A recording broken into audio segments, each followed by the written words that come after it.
30-year-old Jason Graham, who was from Glasgow, was the worst kind of human being. When Jason was jailed for the M of pensioner, the judge described the crime as brutality, extreme and sustained.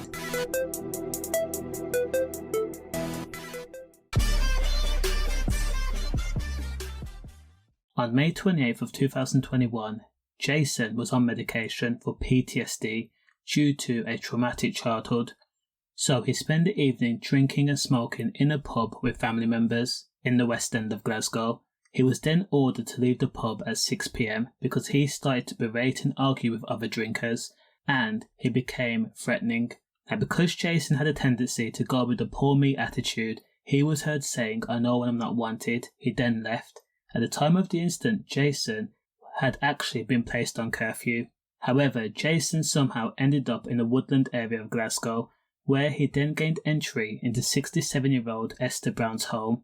The two had never met before, and it was by pure chance that a drunken and out-of-sync Jason ended up in the pensioner's flat. Jason was caught on CCTV climbing over a wall of a community garden and also trying the door of a garage.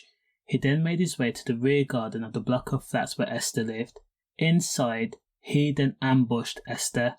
In a sustained ambush, Jason had did things like strike, kick, stomp, and used a piece of broken wood like a baton. When Esther was no longer moving, Jason then rummaged through the flat and picked up the pensioner's bank card. It was then used in the local shop to buy cigs. Esther Brown, who was a librarian, was found in her home in West Princess Street 4 days later after concerned friends reported her missing as she hadn't been seen on June 1st.